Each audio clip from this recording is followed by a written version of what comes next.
अब तो चुनाव भी हो गए, तमाम जिम्मेदार राजनेता अपने अपने ठिकाने पर आ बैठे। लगातार कोशिशों के बावजूद देश में न तो ऑक्सीजन की कमी दूर हो पा रही, न ही संक्रमितों को दवा इंजेक्शन मिल पा रहे।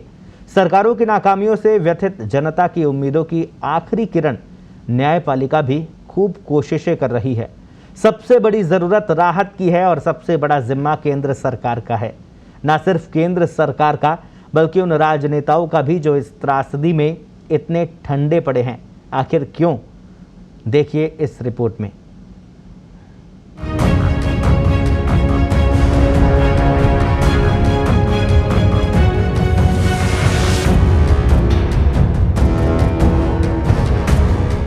कोरोना महामारी में सबसे ठंडा कोई नजर आ रहा है तो वो है हमारे राजनेता, जिन्हें हमें ही अपना बहुमूल्य वोट देकर सबसे छोटी पंचायत से लेकर सबसे बड़ी पंचायत तक भेजा है।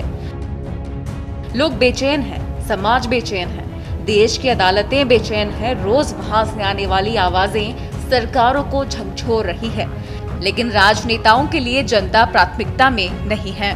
उनकी प्राथमिकताएं कुछ और है। इस त्राहिमाम में भी कोई पार्टी लाइन से नहीं हटना चाहता। कोई अपनी पार्टी की सरकार को कटघरे में खड़ा करना नहीं चाहता।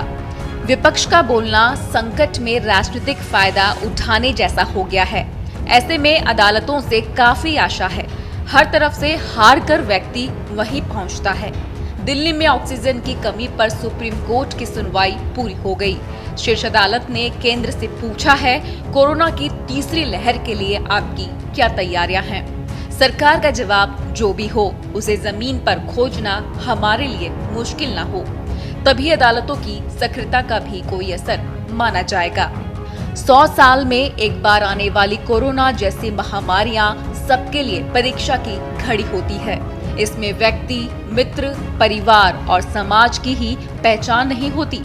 देशों और उसके शासकों की निर्लज हकीकत भी सामने आ जाती है।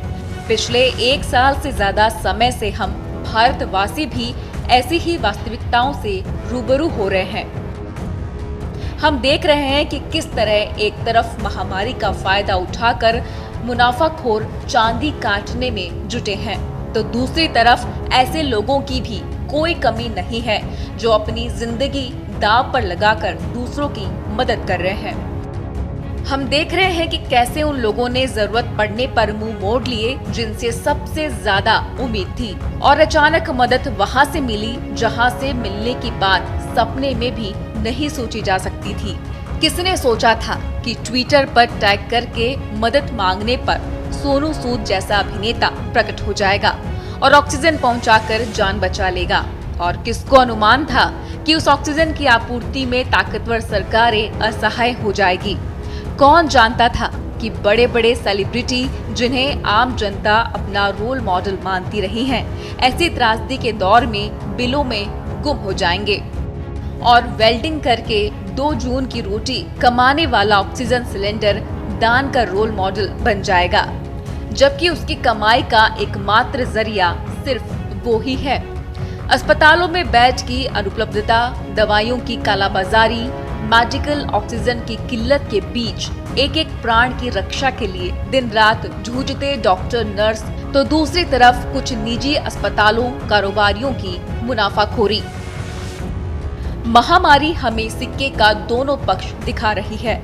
किसी को चित तो किसी को पट नसीब हो रहा है। मुसीबत में जनता किस्मत के भरोसे रह जाए तो सरकार आपका होना ना होना एक जैसा ही है। स्पेशल रिपोर्ट, पत्रिका टीवी।